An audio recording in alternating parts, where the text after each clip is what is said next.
Bien, c'est un mamar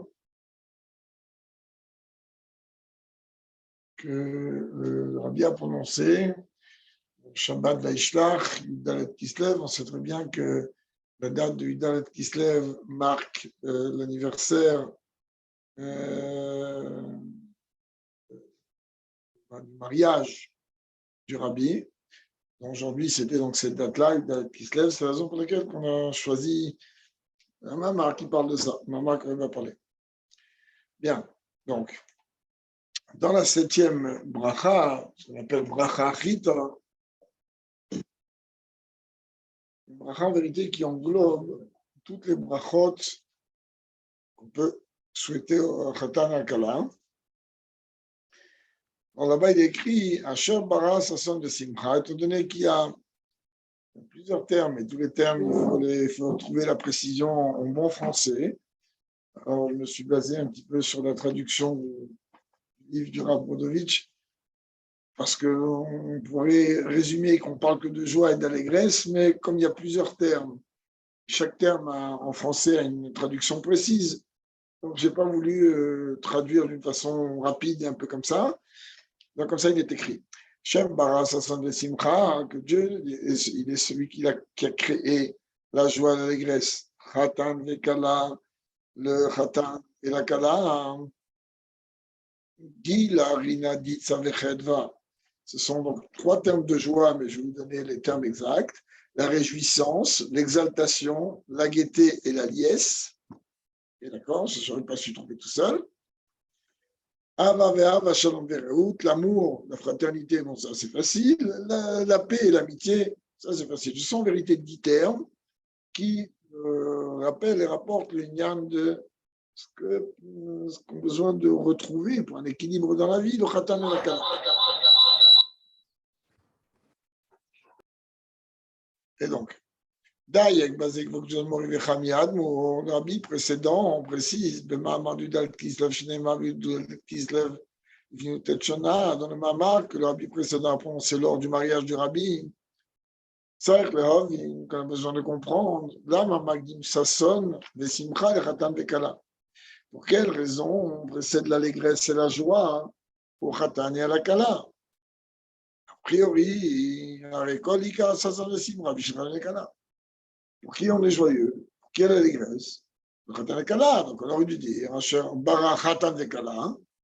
Et du fait qu'il a d'abord créé un Khatan Lakala, alors automatiquement, il a créé 10 termes qui vont montrer la joie, l'allégresse, etc. Et d'ailleurs, on le voit, comme Rabbi dit, qu'on voit que la conclusion de la bracha, elle est quoi? Et Samer Khatan Nimakala. Que Dieu, on bénit Dieu qui réjouit le Khatan avec la Kala. Ou bien comme le bracha qui va suivre, où on bénit Dieu que lui réjouit le Khatan et la Kala. Mais, donc, on voit que le Ikar ici, il est quoi? Il est le Khatan et la Kala. Les termes de joie, d'union, tout ce qu'on veut, ce sont des termes qui sont directement alliés au Khatan et la Kala. Donc, le Ikar, il devrait être Khatan Kala. Vers basé, le rabbi précédent précise dans ces termes. Des chez Magdim Sasson et Simon Khatan et Kala. Le fait que dans la bracha, il est précisé, on fait passer l'allégresse, la joie avant le khatan et la kala, Mishum Shazasson la Simcha, Mechamat Etzem Zeh, Shemitkavsin Arbe Anashim Yisrael Biyachad. Il dit que le ikar de la joie et de l'allégresse, la joie, c'est lié au fait que plusieurs personnes sont réunies ensemble. Surtout que le Mama a été prononcé en Memchet. Memchet, comme cette année, d'une Shnatakiel, une année de réunion. Déjà, de se réunir, ça amène la joie. Une année de réunion, encore plus. Donc, il dit que l'allégresse et la joie, c'est déjà quelque chose qui est provoqué par le rassemblement. Ou bifrat, et surtout quand ce rassemblement, chez Mikaf, c'est la sok, bien les toi, qui vient les kima mizot, on a sauté le vote. Les trazek, bien les mizot. Surtout quand ce rassemblement, en vérité, il est lié à quoi? Il est lié à un sujet de Torah ou d'accomplissement de mitzvot, ou encore mieux, de décisions qui sont liées qui sont liées avec ça, c'est-à-dire des décisions qui sont liées avec l'accomplissement de mitzvot et l'étude de la Torah. Ou bof, et en vérité, quand on se réunit, il y a une raison encore plus profonde, si l'on peut dire, elle est quoi? Quand on se réunit ensemble pour prendre des bonnes décisions, automatiquement, on va se créer une situation que chacun, il va aider l'autre, soutenir l'autre, et chacun il dira merci à l'autre. En plus, ça va amener l'amour, la fraternité, la paix. On va dire aussi que ça s'appelle la fraternité, l'amitié, terme plus précis. Au fin d'Ardu d'Israël, de toute façon, on se réunit en étant unis. Automatiquement, si on est unis et qu'on se réunit pour un but de se renforcer dans Torah et Mitzvot, alors automatiquement, et que chacun va aider l'autre dans ce sens, alors automatiquement, ça va provoquer tous les 10 termes de joie qu'on a ici. Yesh aussi basé, là le rabbi dit que j'aurais mieux fait de me taire, et on peut rajouter quoi? Je sais, surtout, spécialement une année comme cette année, qui est l'année de Hakel. Que ça, déjà l'année de Hakel en elle-même, chaque réunion elle est faite, chaque réunion est faite pour voir, apprendre et se renforcer dans l'amour de Dieu, etc. Et donc automatiquement, la joie elle est beaucoup plus grande.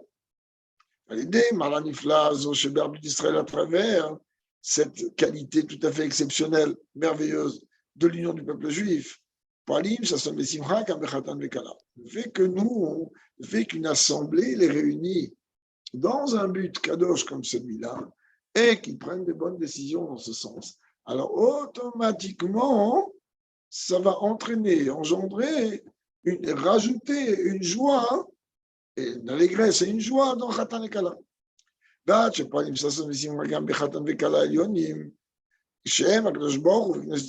plus de ça, la joie, on va la rajouter au Khatan et Kala dans le sens spirituel du terme. On sait très bien que Khatan et Kala, c'est, dans la traduction spirituelle des termes, Dieu et le peuple juif. Puisque Biyom Khatunato Zomatan Torah, on a expliqué maintes et maintes fois, le jour du mariage, on peut dire de Dieu, c'est le jour du don de la Torah. Donc, effectivement, un mariage, il y a un Khatan et une Kala. Piesh, on peut rajouter aussi quoi? On pourrait dire, chez eux, Gamatam le Minag Israël. C'est l'une des raisons pour lesquelles il y a une coutume juive. Et le Rabbi Makpid, Sachi Chabad, que lui, on fait attention à ça. Khatan va Kala Mami, Midivre Torah, Vizaka Bemachupa. Que Khatan et Kala, alors il rajoute dans le sujet d'étude de Torah et de Tzedaka le jour de leur mariage. Il est même conseillé que les amis, comme Rabbi il dit, ils mettent toute la journée du mariage de la Tzedaka d'Isrout Khatan et Kala. Et d'ailleurs, aujourd'hui, avec les groupes, les WhatsApp et compagnie, quand il y a le mariage de quelqu'un, très très vite dans les WhatsApp sont diffusés, mettez la Tzedaka d'Isrout Khatan et Kala. Ça, c'est quelque chose de très très important pour eux. En général, quand on parle d'études de Torah, le Khatan, il y a tout un seder, il va apprendre le Périkraf et le Tanya avant la Tfila, il va apprendre à réviser le Mahamar, ou plus d'un Mahamar. Il va inviter lors du Mahamar tous les Rebbeim à venir, donc c'est préparation tout à fait grandiose.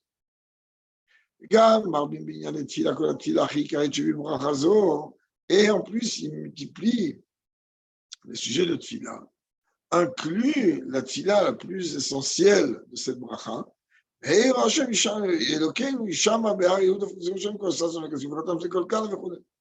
Qu'on demande dans cette bracha à Dieu que vite, rapidement, Dieu va faire entendre dans les montagnes de Judée et dans les rues de Yerushalayim le son du Khatan, le son de la Kala, le son de la joie, le son de l'allégresse, etc. Car c'est ça le vikar quand on est en train de réunir Khatan et Kala. Puisque on se réunit essentiellement pour renforcer et rajouter dans le jeu de Torah Mitzvot. Alors, on a vu que quoi? Qu'on a renforcé à travers l'étude de la Torah, on a renforcé à travers la Tfila, on a renforcé à travers la Zdaka, qui sont vérités, c'est les 3 piliers avec lesquels le monde y tient. ou Bitfra, encore plus précisément, chez Idvadudzo, chez Israël, Yachad, I, Besimchatan Vekala. Et surtout que cette réunion du peuple juif, cette assemblée qui est là, elle est pour réjouir le Khatan et la Kala. On sait très bien que réjouir un Khatan et une Kala, c'est une mitzvah qui a une capacité tout à fait spéciale. Comme le Mamar qui a été dit, le Rabbi dit ce jour-là, le Rabbi ne veut pas dire à mon mariage, donc il dit ce jour-là. שכל הנהגה מסעודת חתן, שמחת זוכר לתורה שניתן בחמשי קולות. Alors on dit quoi? Que tout le comportement de cette souda du Khatan et toute la joie qu'il y a là-dedans, celui qui va faire réjouir Khatan et Kala, Zocher la Torah d'une Abraham Shekolot. On dit, il va mériter de recevoir la Torah, que la Torah a été donnée avec cinq sons différents. C'est-à-dire quoi? Car on voit quoi? Que pour le Khatan comme pour la Kala, on a donné 5 sons d'un côté, 5 sons de l'autre. Quand ça sonne, quand Simcha, quand Khatan, quand Kala. Donc, quand on va assister à un mariage est une mitzvah grandiose. Car elle donne, chacun qui assiste au mariage, pas seulement à la choupa c'est quelque chose de très grand. S'il assiste en plus à la soudat mitzvah qui va avec, on parle évidemment, bien que je n'ai pas à le préciser, mais je vais le préciser quand même. On parle évidemment d'un mariage qui est fait à Torah, un mariage dans lequel 90% des lois de la Torah, elles sont écrasées et piétinées, que là, c'est assourd d'être un mariage comme ça, même quand c'est son propre frère. On est en train de parler ici d'un mariage qui est fait à Torah. C'est quoi Torah? C'est-à-dire qu'il n'y a pas de danse mixte, ou qu'il n'y a pas de choses de genre, et que tout est fait dans les règles de l'art. Quand les choses sont dans les règles de l'art, donc il faut savoir que le moment du mariage et le moment de la simcha après, ça donne en vérité des forces, peut-être encore plus que ce que le Khatan et la Kala sont capables de faire.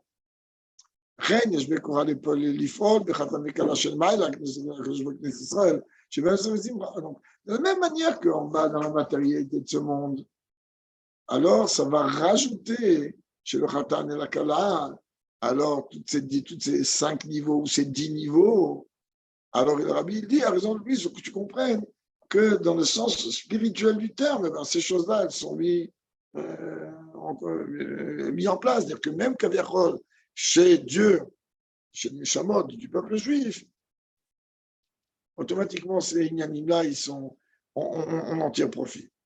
On a, Madame Tsarela, ce monde, encore besoin de comprendre, comme le rabbi précédent soulève la question dans son Mahamar, Daïk, Abisudat Midvazo, il est sa mère Tartan Nakala. Il dit, c'est quoi l'Ikar dans la Souda? C'est manger. Dans la Souda du Khatan et Kala, le Ikar, il est de faire le clown. Il est de réjouir, de danser, se réjouir, de faire réjouir le Khatan et Kala. Il y a beaucoup de communautés. Chez Chabad, à une époque, il y avait une danse spéciale, comme vous savez, particulière. À une époque, j'étais le spécialiste de cette danse. Pour faire rire le Khatan et la Kala. Eh bien, on prend des fois les chaussures du Khatan, on les cire, on lui fait le ventilateur, bref, on le réjouit. Il dit en vérité, c'est ça le Ikar de la Souda. Ce n'est pas manger le repas forcément. Et vérifier si l'osado il est cuit ou il n'est pas cuit. Le Ikar de la Simcha, il est réjouir le Khatan du côté du Khatan, la Kala du côté de la Kala. אבל למימה, שבה חתם נקל ואחר כך היה מזכיר 10 דברים של שמחה. Et donc là, le Rabbi dit, on revient à notre question, donc là tu comprends, puisque le Ikar, il est le Khatan et la Kala, ce cas-là, il aurait dû dire Shabbat Khatan et Kala. Et après les 10 termes de joie qui sont apportés. Et le Rabbi précédent répond, on va baser des Ken Haya Seder Briaton. Car l'ordre dans la création du monde, il a été dans ce sens. Dieu,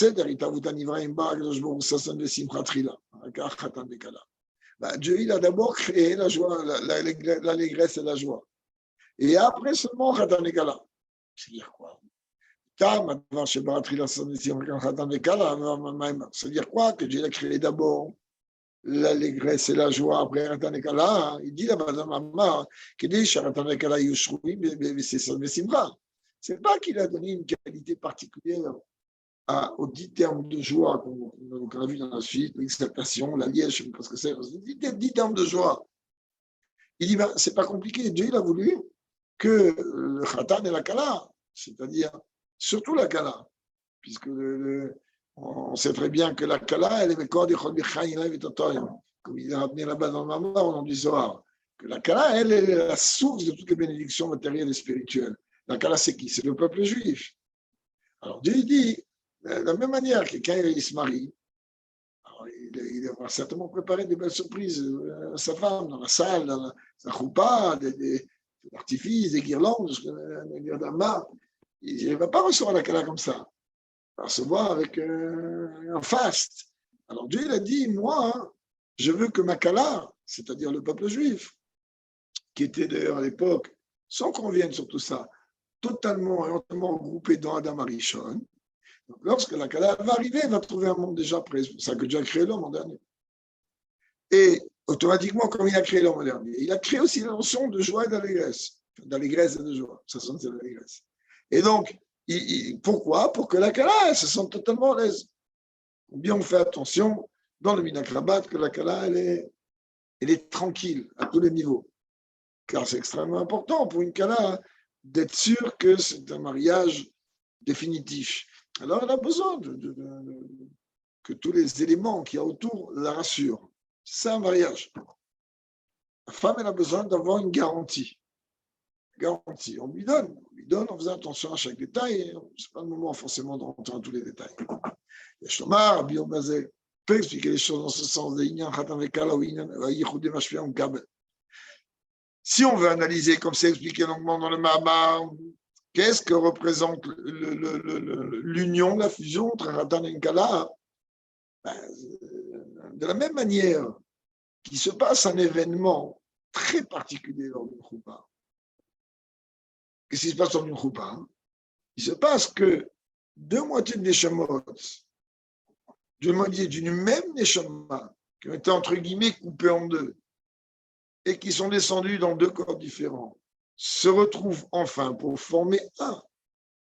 De la même manière qu'ils vont former un physiquement, matériellement, de la même manière, ils forment un spirituellement. C'est des retrouvailles merveilleuses. Les deux moitiés disent waouh, on est un. Alors, dans le langage de la Kabbalah, c'est très bien que le masculin, dès qu'on est en train de parler un langage masculin, on est en train de parler de celui qui donne. Mashpia. Dès qu'on est en train de parler de celui qui reçoit, déjà on est en train de parler du langage féminin.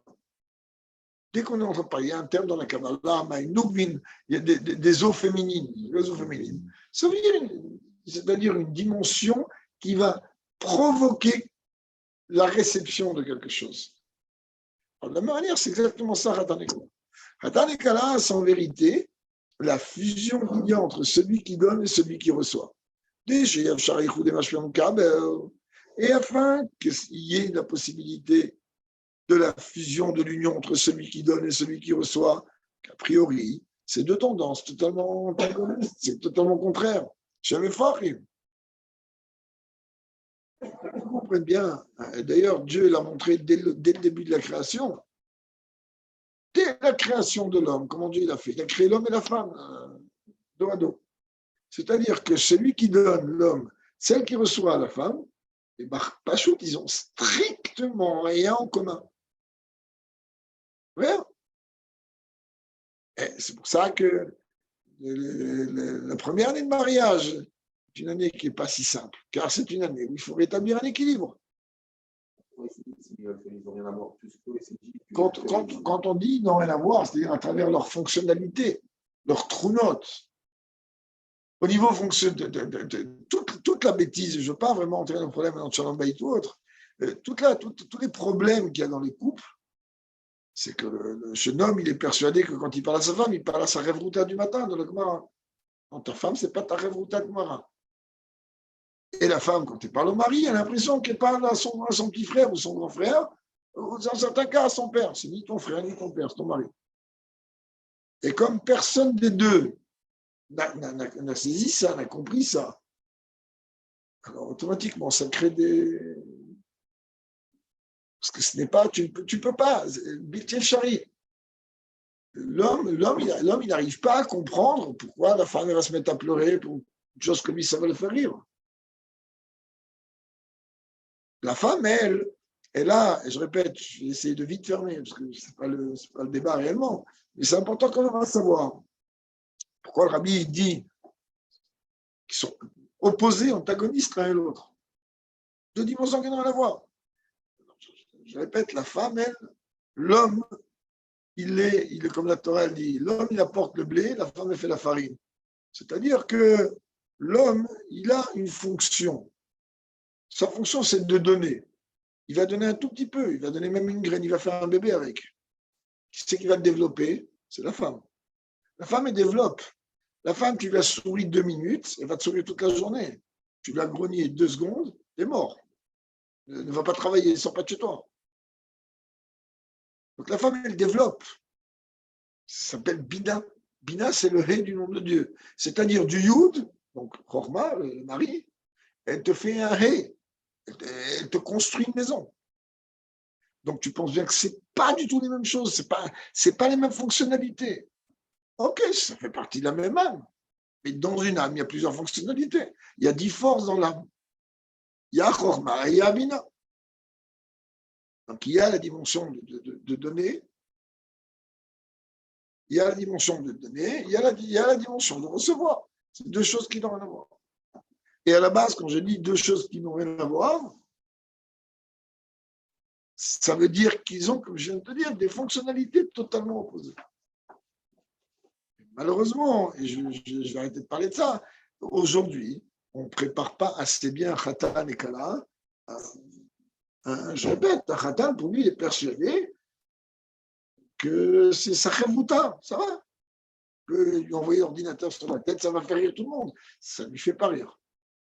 Ça fait rire ta Khavouta, peut-être. Ta femme, non.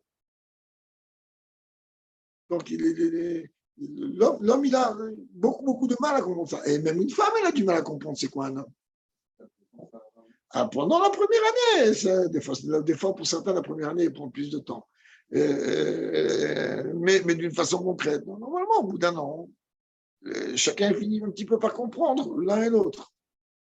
Donc, mais qu'on comprenne, c'est vraiment 2 opposés. Un qui donne, un qui reçoit, c'est 2 mondes. Un, c'est Yesod, l'autre, c'est Malchut. Ça n'a rien à voir. Malchut, elle a une indépendance. Malchut, elle prend de Yesod, et ensuite avec ça, elle va régénérer. Malchut, elle va donner. Malchut, Ramarchut, Kolalamim. Elle va générer encore d'autres mondes. C'est le rôle de la femme. L'homme, il est bon. Et donc, alors, comment on peut réunir 2 opposés que lorsqu'on est capable de briser les barrières? Qu'est-ce qui brise les barrières? C'est la simcha. Quelqu'un qui est joyeux, alors il est capable d'aller au-delà de tout. Et donc, le rabbi dit au nom du rabbi précédent, Red Baratrila. Ça veut dire un prêtre. Dieu a d'abord créé l'allégresse et la joie. Donc là, on a l'outil pour briser toutes les barrières qu'il peut y avoir entre l'homme et la femme, entre Khatan et la Kala, et seulement après, Varaka Khatan et Kala. Donc, et seulement après, la dimension de Mashpia et Mekabel. C'est tous les derniers mariages. C'est comme ça matériellement, c'est comme ça spirituellement, c'est comme ça à tous les niveaux. Tous les niveaux de la création du monde, dans Seder Ishtal Shelut, il y a toujours une notion qui donne et une notion qui reçoit. Il y a un émetteur, un récepteur. C'est comme ça dans toutes les dimensions.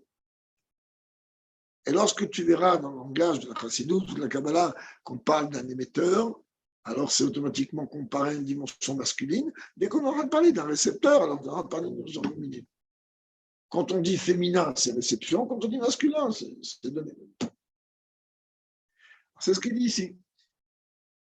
Yesh aussi, on peut rajouter des inyan nisui, gilou, ikor, en vérité, le sujet de mariage, il est dévoilé ici-bas la force infinie de Dieu. Parce que le mariage en lui-même, ce n'est pas une mitzvah, c'est un outil qui permet à accomplir la première mitzvah de la Torah, car avoir un enfant sans être marié, c'est interdit. Et comme la première mitzvah de la Torah, c'est avoir des enfants, et qu'on ne peut les avoir qu'une fois mariés, Je n'ai pas dit qu'on peut les avoir techniquement. D'après la Torah, un enfant, il est légitime qu'à partir du moment où il y a une roupa et qu'il filme, ça ne veut pas dire qu'il est légitime s'il n'y a pas eu, je ne vais pas entrer dans l'état non plus, en tout état de cause. Donc, un enfant, c'est quelque chose de merveilleux. Si quelqu'un il a étudié comment ça se passe dans le ventre de la maman pendant les 270 jours, 271 de gestation, et qui comprend à quoi ça correspond, et pourquoi, et comment, et que pourquoi à tant de jours, le cœur il commence déjà à se former, il commence à battre à tant de jours. Quand il va comprendre ça d'après la Kabbalah, quand il va entendre le gynécologue parler, il va dire attends, tu as fait 15 ans d'études pour ça. Nous, avec Amaï, merci, on a compris ça déjà. On n'a pas eu besoin d'attendre autant de temps.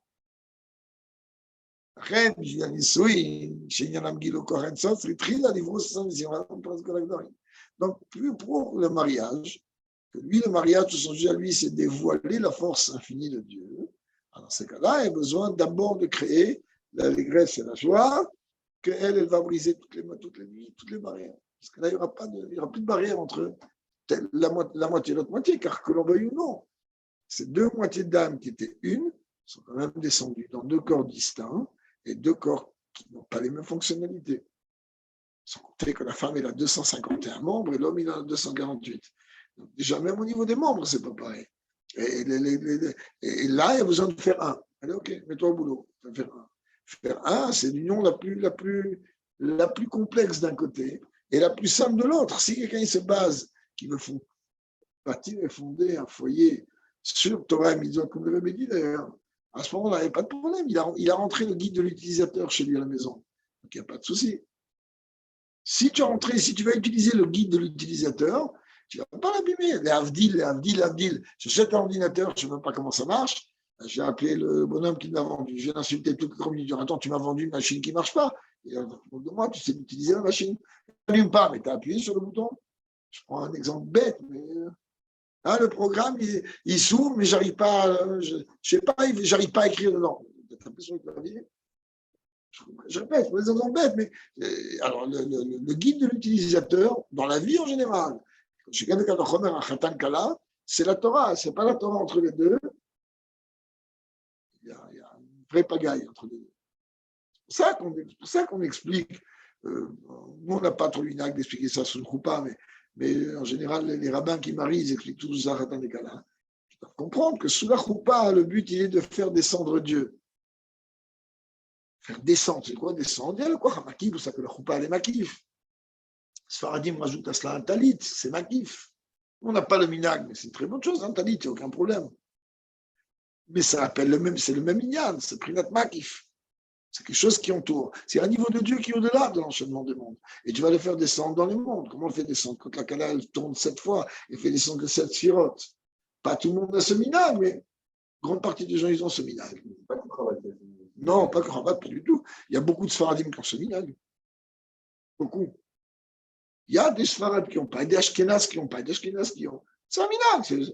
C'est pas, il n'y a pas, mais celui qui comprend la beauté de ce minag, alors il ne va pas le louper. Pourquoi il va louper? Qu'est-ce que ça fait? Ça donne un petit vertige à la Kala, ok. Après, elle va danser, elle aura doublement le vertige.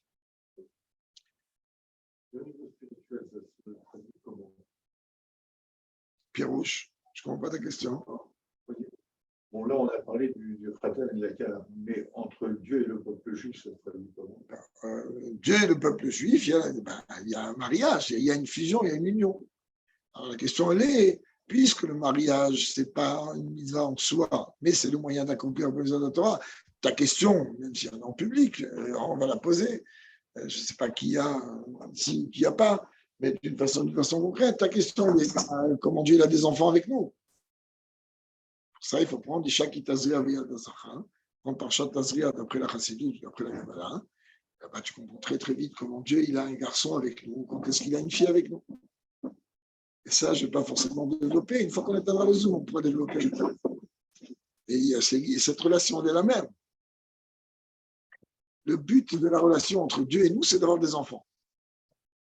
Alors, on va comprendre c'est quoi un enfant, on va comprendre c'est quoi un garçon qu'on vit, mais comme je ne sais pas qui y a dans le Zoom, je ne vais pas entrer dans le...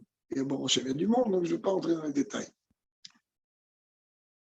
Allez, Donc, j'expliquais que le corps Ensof, c'est quoi? C'est le corps de Yud Kevavke.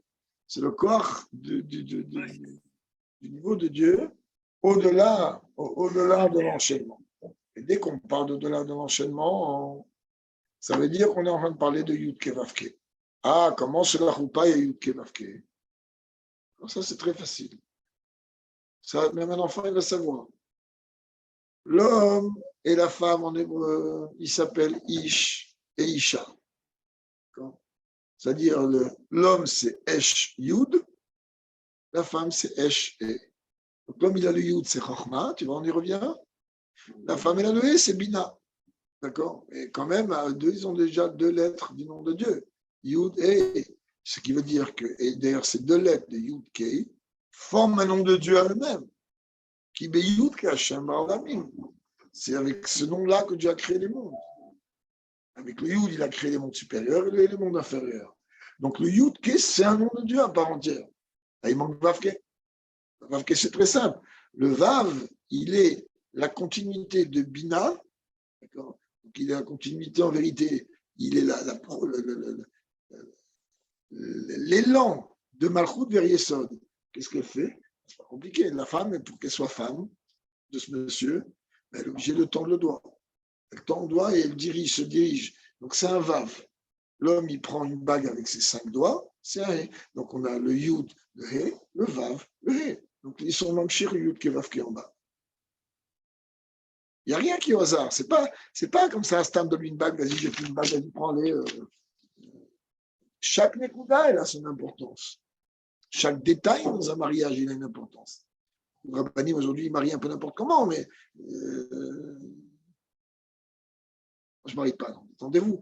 Mais d'une façon concrète, des fois, oui, on ne marie pas, mais on fait attention à ce que le mariage soit bétarlitaniok, comme le Rebbe veut, comme le Rebbe a marié. On a vu comment on habille, il y a d'abord au père qui va donner au khatan, après le beau-père, il y a un seder. Et chez un rabbi, ce n'est pas un seder efker. Donc, on vient de dire que toute la Nekuda, elle est que pour que khatan et kala ils puissent fusionner, il y a besoin d'abord de leur créer une atmosphère, si l'on veut dire, qui va être d'allégresse et de joie, parce que l'allégresse et la joie, ça fait sauter, briser toutes les barrières et toutes les limites. Rabbi dit tout ça, c'est très joli, mais comment on peut traduire ça dans notre service de Dieu? C'est bien, c'est très joli ce qu'on vient de dire. Yesh la Nimtrila. Besoin de précéder et dire, Majin Berléel, non, on a marqué dit précédemment par Chatra et Sarah, il dit, bon, il a fait Sichatan donc là, on parle de la discussion rallongée et répétée de Eliezer, quand il veut, c'est le premier chinour qu'on voit dans la Torah, avec le père et le frère de Rivka. Là-bas, on a expliqué, mais il y a fait Sichatan Shalban, que le Midrash, il dit qu'aux yeux de Dieu, c'était beaucoup plus agréable la discussion des serviteurs, des patriarches, plus que la Torah des enfants. C'est pour ça qu'on voit quoi? On voit que la Torah, quand on veut savoir comment on va mettre les tefilines, on ne sait pas, c'est marqué attaché dans ta main. Écrié. Alors que l'histoire d'Eliezer, il me répétait, mais c'est pas que je me répète, c'est mon choucron. Tu es venu et t'as dit, t'as fait, t'as fait. Donc il y a beaucoup, il y a des mamarines de Chassidou, l'un des mamarines a été dit cette même année-là, Shabbat Sarah, où là-bas il explique l'importance de ça. Mal, on va dire, il ne connaît pas parler d'Eliezer. Le rabbi ne dit pas on s'en fiche d'Eliezer. Le rabbi est en train de dire clairement que ce n'est pas ça le Icar. On parle que le discours, le dialogue d'Eliezer, il est important. Pourquoi? Parce qu'il est en train de traiter du Shidour de Yitzhak et de Rivka. C'est très bien, dans le langage de la Kabbalah, je pense qu'on va parler de ça. On est en train de parler de la fusion entre Ma et Ban. C'est 2 noms de Dieu différents. Un qui est lié avec le divin, l'autre qui est avec la matérialité. Donc la fusion des 2. Et c'est quoi Yitzhak et Rivka? C'est la fusion entre le Khatan et la Kala. Ça, en vérité, représente la globalité du salut de Dieu dans ce monde, de l'homme. Chacun s'expliquer là-bas. Chaque fois qu'on accomplit une mitzvah, il y a une fusion entre celui qui donne et celui qui reçoit. D'ailleurs, le terme mitzvah dérive du langage tzavta, qui veut dire chibour, c'est-à-dire une fusion. Et donc, quand on accomplit une mitzvah, on fusionne avec Dieu, mais mieux que ça. Dans les brachot, je ne sais pas si on a parlé de ça, mais ce n'est pas grave, dans les brachot, on a parlé de ça quelquefois, hein, il y a différents brachot. C'est la bracha quand je mange. Le début de toutes les brachot, il ne change pas, on l'a expliqué longuement. Ça, c'est la base. Ah, maintenant, il y a, on va faire une bracha pour consommer quelque chose. Alors, on va dire, on va dans une bracha qui est liée avec une mitzvah. C'est Asher Kideshanu bemitzvotav vetzivanu, qui nous a sanctifiés par ses commandements et ordonnés. Sanctifié et Kideshanu, c'est en vérité, c'est la bracha qu'on dit lorsqu'on accomplit une mitzvah. Kideshanu, qu'est-ce qu'il dit le Khatan à la Kala? Areat, Mekudeshet. Kideshanu, ça veut dire que tu nous as mis l'anneau. Chaque mitzvah que j'accomplis, c'est un remariage. Kideshanu bemitzvotav vetzivanu. C'est-à-dire que tu nous as sanctifiés par tes commandements et ordonnés dans la traduction basique. Mais en fait, grâce à ça, grâce à l'accomplissement d'une mitzvah, je fais un avec toi. Mais tout de suite, c'est quoi? C'est que l'âme divine, elle va œuvrer et intervenir, agir par rapport à l'âme animale. Ou à la gouffe, où elle va avoir une intervention aussi vis-à-vis du corps. Que va s'arranger. Souhaiterait qu'elle réussisse toujours. Malheureusement, pas toujours elle réussit. En certains cas, elle ne réussit pas toujours. Qu'elle va réussir, que le corps il va s'asseoir et étudier la Torah, ou que le corps il va accomplir la mitzvah. Et c'est ça en vérité le sujet de l'union entre Khatan et Kala. C'est-à-dire, on est en train de permettre qu'on veut unir le Khatan et la Kala qui représentent, pas ici, mais dans le service de Dieu, c'est un Nefesh Elokit et un Nefesh Bahamit, l'âme divine et l'âme animale, et quoi? Ou bien un Neshama Vagouf, où l'âme et le corps. Parce que le combat que l'âme est là à faire, elle n'a aucun tikkun, elle n'a pas besoin de réparation d'âme. Elle descend juste pour raffiner un corps, transformer une âme animale. Donc, tout le temps où elle est dans un corps humain, eh ben, elle est confrontée, elle fusionne avec un corps et avec une âme animale. Mais elle fusionne avec deux opposants. C'est deux oppositions. Le corps, lui, il est matériel. On va lui dire, attends, t'accomplir des choses. L'âme animale, elle n'a pas envie. Elle est là pour justement faire tout pour que l'homme n'accomplit pas le Torah Mitzvot. Là, si on veut rentrer dans plus de détails,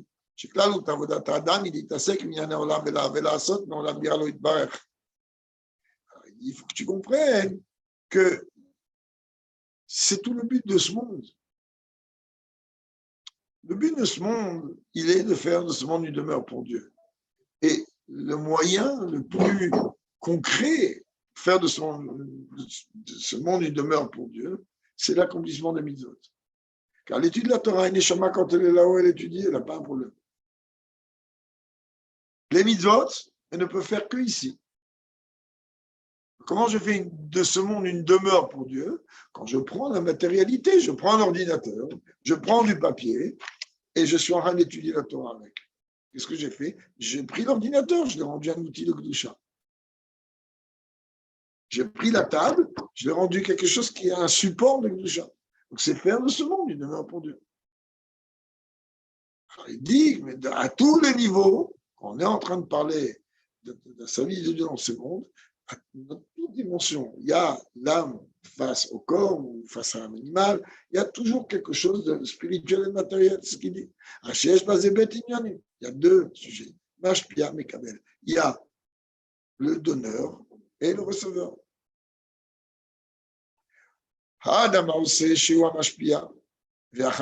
Donc l'homme qui agit, il est le mashpia et en même temps appelé le khatan. Et le monde transforme, qu'on le rend pour une demeure pour Dieu. Que le monde, il est appelé aussi le niveau de récepteur, puisqu'on on le transforme, ce monde.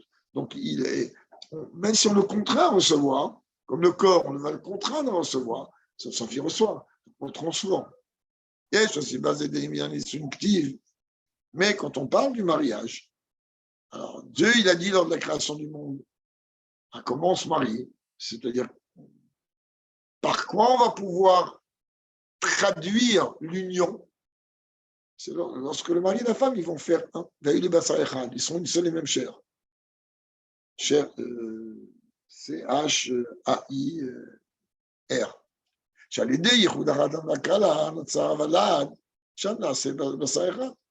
Parce que avec l'union du Khatan et de la Kala, ben, il va y avoir un enfant. Cet enfant, c'est le résultat de l'union et de la fusion du Khatan et de la Kala. Et ça forme un. C'est une seule et même chair. En vérité, comme on a déjà expliqué, l'enfant, ça se dit Yeled. Yeled, la valeur numérique, elle est 44. Le Yud, c'est 10. Le Lamed, c'est 30. Le 44. Alors, un Yeled, il ne peut venir que s'il y a Av M. Av, la valeur numérique, c'est 3. M, 41. Quand il y a la fusion du 41 et du 3, ça donne Yeled, ça donne 44. Donc, eux deux, ils forment un. C'est ça que ça veut dire quoi, qu'ils vont former un. Alors, de la même manière que ça se passe comme ça matériellement, en vérité, il y a cette fusion aussi spirituellement. Et encore, je dis, je ne vais pas trop parler parce qu'on est en zoom. Par exemple, c'est le service de Dieu. Savoir que lorsque nous, on prend la matière et qu'on l'utilise pour le service de Dieu, eh ben, on est en train de faire de cette matière quelque chose de divin. L'ordinateur, à ce moment-là, maintenant, j'espère tout le temps, en tout cas, mais maintenant, en tout cas, plus qu'à n'importe quel moment, il est divin. Il devient divin. Parce que mes yeux, ils sont posés dessus. Et dessus, il y a quoi? Il y a My Mercedes. Ma voix, elle est transportée grâce à lui. Je peux entendre grâce à lui. Ça devient que tout l'ordinateur entier, il devient un clip pour Dieu. Et dans ce cas-là, par ça, on fait. Donc, on est en train d'engendrer quelque chose de nouveau, donc comme une tierce dimension. Je sais même, comme ça, on fait de ce monde une norme. De la même manière que la Gemara dit dans Kiddushin, qui a 3 associés pour la venue d'un enfant. Le premier associé, c'est l'essentiel, c'est Dieu. Dieu, il n'intervient pas. Le couple, il peut faire ce qu'il veut, 26 heures sur 24, ça ne va rien aider. Donc, tu vois quoi ici? Tu t'aperçois que ça ne suffit pas l'émetteur et le récepteur. Ça ne suffit pas le machin. Il y a besoin d'un troisième, parce qu'on dit à 3. Il y a Dieu et il y a le Père et la Mère. C'est pareil quand on parle de faire de son union pour Dieu. Ça ne suffit pas seulement l'émetteur et le récepteur. Il y a besoin que Dieu nous aide. Il y a besoin que Dieu nous aide. S'il n'y a pas l'aide de Dieu, on n'arrive à rien. Rien. C'est ça qu'on dit. Elle dit dans Chagiga, si je ne me trompe pas, elle dit là-bas que tu t'imagines que toi, les Tzahara, tu as réussi à le gagner, alors on va te mettre une médaille. Il m'a dit elle dit, si Dieu ne te vient pas en aide, jamais tu pourras contrôler les Tzahara. Jamais. Tzahara, c'est pas qu'il est plus fort. C'est que lui, il a des outils qu'il peut exploiter à 100%. Toi, ton âme, même pas tu l'exploites à 2%. Après, tu demandes pourquoi le combat, il est comme ça ou il n'est pas comme ça. Il faut voir que quand un homme est en train d'accomplir une mitzvah, alors il y a ces 3 sujets. C'est-à-dire, c'est il y a l'homme qui accomplit la mitzvah. Il y a l'action de la mitzvah. L'homme, il a appelé, dans le langage de la Torah, Gavra, qui a l'humain, et lui, il est en train d'agir. Il y a l'action de la mitzvah. Ça, c'est la mitzvah elle-même. Yeshno Adavar, chez Bonasita mitzvah. Et il y a la chose avec laquelle se rappelle Cheftza, l'outil, l'objet avec lequel tu fais une mitzvah. Tu vas accomplir la mitzvah des trogs, mais il te faut un trog. Il faut l'homme, c'est la Gavra, il faut la Cheftza, c'est-à-dire l'étrog, et à part ça, il faut une aide de Dieu pour que tu vas pouvoir fusionner ça comme il faut. Oh, tu fais la mitzvah, mais Marshava dit, bon, maïs, c'est comment en plus de ça, De la même manière, les mitzvot, en vérité, elles ont besoin aussi de 3 niveaux, pensée, parole et acte. Et ça, c'est valable dans toutes les dimensions, comme c'est expliqué longuement dans l'écoute des Torah.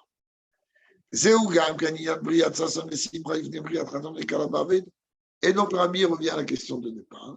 Il dit, maintenant, tu comprends encore plus pourquoi Dieu il crée l'allégresse et la joie avant le Khatan et la Kala. Et tu peux traduire ça dans le service de Dieu.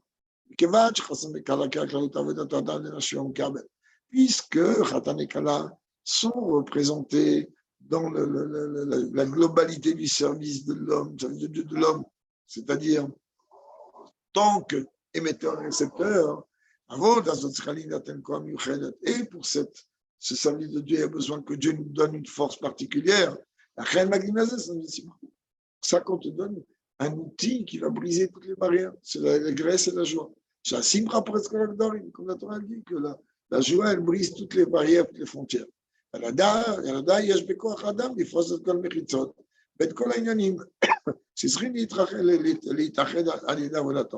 Et donc, automatiquement, la joie, elle est capable donc d'enlever toutes les barrières que l'homme il a besoin. Ces barrières sautent à travers son travail. Jusqu'à que tout forme un. Jusqu'à qu'à travers la simcha, ben, tu vas attirer la force d'un sof ici-bas. D'ailleurs, ce n'est pas pour rien, même que le rabbi ne le dit pas ici, c'est juste ce qu'on pourrait appeler note du traducteur, ou intervention du traducteur. Ben, simcha, c'est l'élève de Mashiach. HaMashiach, c'est simcha. Ou mieux encore, on dit qu'un homme, il doit réfléchir comment il va gérer sa vie. Bemarshava, hein, c'est les mêmes lettres que Bessimcha. Comment tu veux réfléchir? Ne réfléchis pas sur Dieu. Serre Dieu dans la joie. Il veut Hachem Bessimcha. Quand Thérèbe explique très longuement dans le chapitre 26-27 du Tania et 28 aussi, il me semble. En tout cas, 26-27, c'est sûr. Où il explique là-bas toute l'importance de servir Dieu dans la joie. Car s'il n'y a pas la joie, il n'y a rien. Il n'y a rien. Bon, il explique très longuement là, je ne vais pas entrer dans cette année qu'on apprend avec les femmes le mardi matin d'ailleurs. On vient à peine de commencer le chapitre 26. C'est ça en vérité le contenu de cette bracha particulière qui est en fait la dernière bracha. Qu'en vérité, cette bracha-là que Dieu a créé l'allégresse et la joie, cette bracha-là elle a une capacité, une supériorité spéciale, comme le rabbi précédent il rapporte dans le Mamar. C'est le bracha-là, elle est quoi? Elle est la 7e bracha. Et l'englobe en elle, comme tous les 7e, comme Malchut, elle englobe en elle toutes les sirotes, comme Shabbat, il englobe en lui tous les jours de la semaine. Cette 7e bracha de Khatan et Kala, elle englobe en elle tous les 7 brachot d'avant. Que Maïm, encore plus, que la Juine, les 7e, ils sont élus, sont chéris. En plus, dans ces bracha-là, sont apportés, comme on a cité tout à l'heure, 10 langages de Simcha. Pour te dire que tu ne t'arrêtes pas à 7, parce qu'on sait très bien que pour l'instant, la terre d'Israël qu'on a conquis, elle est limitée pour l'instant en 7 nations de cananéennes. Il en reste 3. Il reste Keni et Kanmoni, là où les 2 chefs ennemis se sont installés. Donc ces 3-là, comme on sait, on les aura sans peine et sans guerre et sans rien au moment de Mashiach. Chacun peut comprendre que les 7 nations qui sont ici représentent les Midot. Les 3 autres représentent les Mochim, les dimensions intellectuelles. Les Mochim sont voilés, sont cachés. C'est pour ça que pour l'instant, on n'a pas accès à ces 3 niveaux. Juste au moment de Mashiach, ce que Rabbi dit ici. En vérité, c'est d'un côté la 7e bracha. Donc, quel est le niveau le plus haut que l'homme peut atteindre? Et les 7e, ils sont élus, chéris et tout ce qu'on veut. Mais d'un autre côté, il y a 10 langages. Ça veut dire que ça vient t'expliquer que ce kollel qui est dans cette bracha-là, il va t'amener à la bracha la plus grande, c'est-à-dire l'élargissement le plus grand. Que du 7, tu vas passer au 10 parce que tu vas pouvoir récupérer les 10 nations, donc les 3 qui manquent. Quand je arrive avec le Kéal Gévoul, comme c'est marqué que dès que Dieu il va élargir les frontières, etc.